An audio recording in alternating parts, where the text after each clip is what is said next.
Hey guys, कैसे हैं आप लोग? उम्मीद करता हूं बेहतर होंगे।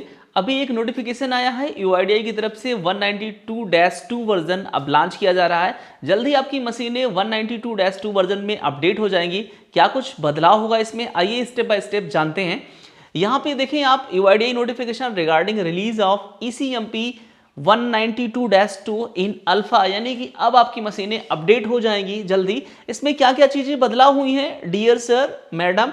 It is announced that ECMP 3.3.4.2 192-2 has been released for alpha, यानी अब ये ऑपरेटर लोगों के लिए रिलीज किया जा चुका है।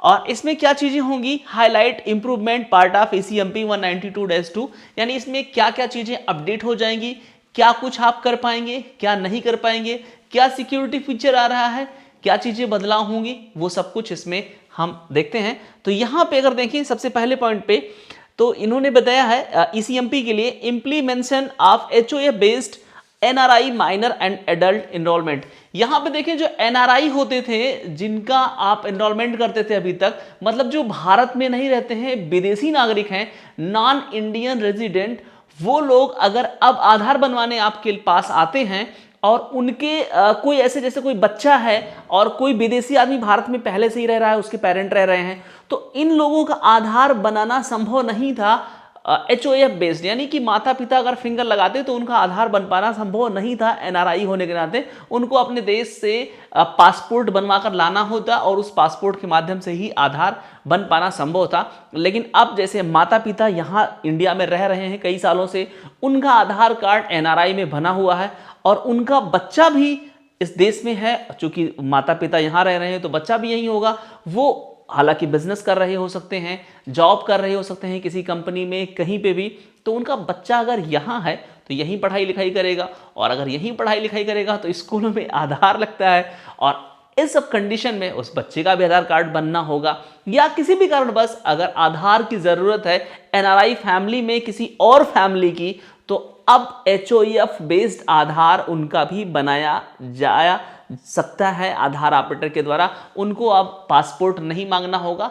अगर गार्जियन आ रहे हैं विदेशी और अपने बच्चे को साथ में लेकर के, तो एचओएफ बेस्ड यानी कि उनकी हेड ऑफ फैमिली का फिंगर लग करके उन्हीं के आधार कार्ड से उनके बच्चे का या फैमिली में दूसरे मेंबर का आधार कार्ड बनाया जा सकता है। वो चीज़ें इसमें देखने को मिलेंगी आने वाले 192 वर्जन में, जब आपका सॉफ्टवेयर अपडेट हो जाएगा तब। दूसरा, popup message to inform operator to enter the same address of HOF as mentioned in Aadhaar for HOF based enrollment या अपडेट। अभी देखिए आप अपडेट करना चाह रहे हैं, जैसे मान लीजिए आप एक यूसीएल ऑपरेटर हैं या ईसीएमपी ऑपरेटर हैं, आपके पास कोई बंदा आधार अपडेट करवाने आता है, बोलता है भैया मेरा एड्रेस अपडेट करना है और मैं कोई डॉक्यूमेंट नहीं लाया हूं, मैं अपने पिताजी को साथ में लाया हूं। तो जैसे ही पिताजी अपना फिंगर लगाएंगे या अपना डिटेल देंगे, आधार नंबर डालेंगे एचओएफ सॉफ्टवेयर में, तो जो उन एचओएफ के यानी हेड ऑफ फैमिली के आधार में जो ऑलरेडी एड्रेस होगा ना, वही ऑटोमेटिकली पॉपअप एक आ जाएगा और उसमें दिखा देगा कि यही एड्रेस अपडेट करना चाहते हो क्या, तो आपको ऑब्वियसली वही एड्रेस अपडेट करना होगा, तभी अपडेट होगा। अगर एचओएफ का एड्रेस डिफर कर रहा है जो नया जो आधार अपडेट कर रहे हो या एनरोलमेंट कर रहे हो उसमें, तो फिर ये माना ही नहीं जाएगा, वो तो रिजेक्ट हो जाएगा। तो सेम एड्रेस फेच कर लेगा उसी एचओएफ के यानी हेड ऑफ फैमिली के आधार से, उसके लड़के के या फैमिली में किसी और मेंबर के, या मान लीजिए कोई बंदा शादी किया, अभी उसकी पत्नी के आधार में उसके मायके का ही एड्रेस है, अब वो एचओएफ हो गया अपनी पत्नी के लिए और वो अपना आधार कार्ड लाया, अपनी पत्नी को का आधार कार्ड अपडेट करवाने के लिए अपनी वाइफ को भी लेकर के आया, और जैसे ही उसने फॉर्म भरा, फिलअप किया कंप्लीट सॉफ्टवेयर में और फॉर्म भर के दिया ऑपरेटर को यानी आपको,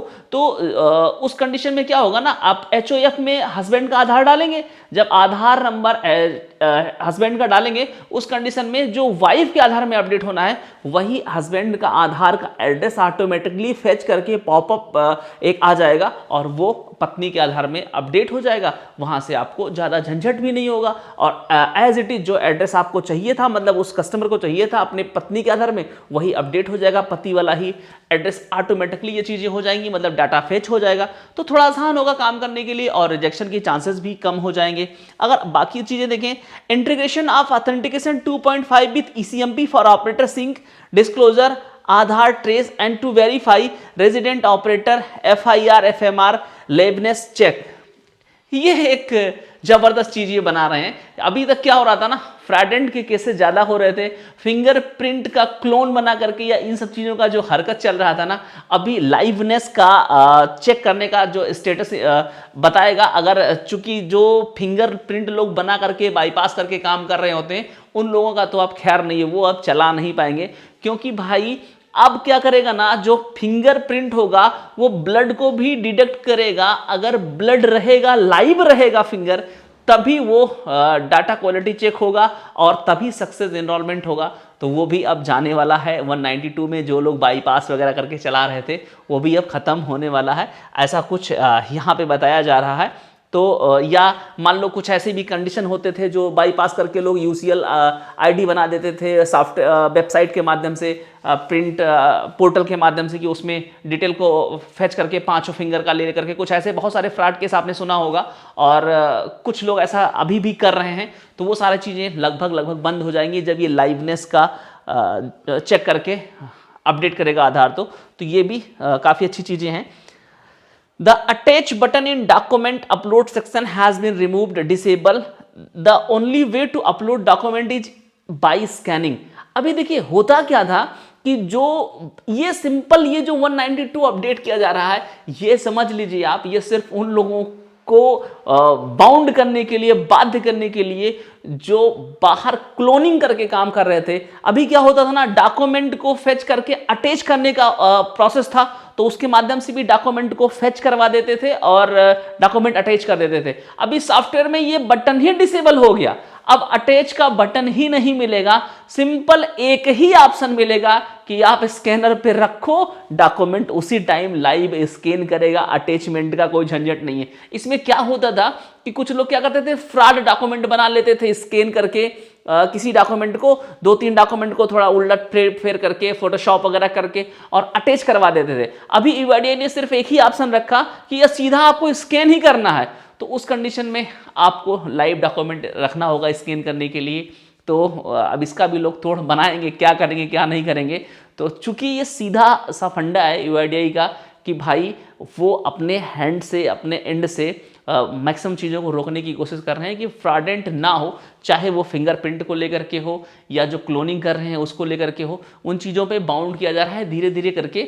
आप देखिए पहले यूसीएल में सारा काम हो रहा था, उसको भी बंद किया गया। बैंकों में भी धीरे धीरे इनरोलमेंट का काम बंद हो गया, सिर्फ और सिर्फ यूसीएल बचा है। अभी कुछ ही डिपार्टमेंट या विभागों के पास इनरोलमेंट का अधिकार है जो कर रहे हैं, और यूआईडीएआई को जिन पे ट्रस्ट है उन्हीं को ये सारा चीज़ मतलब फुल बायोमेट्रिक और न्यू इनरोलमेंट का मशीन दिया जा रहा है, वरना मैक्सिमम लोगों को अब नहीं दिया जा रहा है। बाहर तो बिल्कुल नहीं, सिर्फ इन हाउस मॉडल में ये चलाया जा रहा है यूआईडीएआई के द्वारा।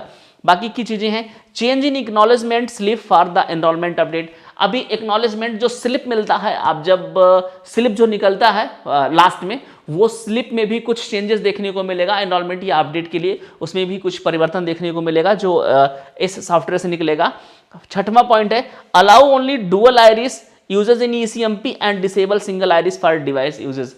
अभी ईसीएमपी सॉफ्टवेयर में, ईसीएमपी मशीनों में सिर्फ और सिर्फ डुअल आइरिस मशीनें ही वर्क करेंगी, सिंगल आइरिस डिसेबल कर दिया जाएगा।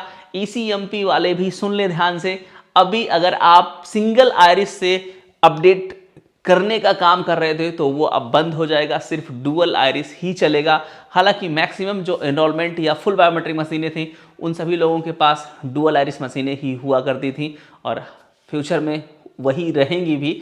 तो ये दिक्कत केवल ऐसे लोगों के लिए है जो ऑनलाइन अपडेट करने का काम कर रहे थे, ईसीएमपी के माध्यम से जो ऑनलाइन अपडेट का ऑप्शन मिल जाता है हमें, उनके लिए दिक्कत होगा, क्योंकि वहाँ पे सिंगल आइरिस से हम अपडेट कर लेते थे और लाइव ऑनलाइन अपडेट हो जाता था और ये जल्दी अपडेट हो जाता था। तो यही सारा कुछ बदलाव किया है यूआईडीएआई ने 192 वर्जन में और जल्द ही आप लोगों को देखने को मिलेगा।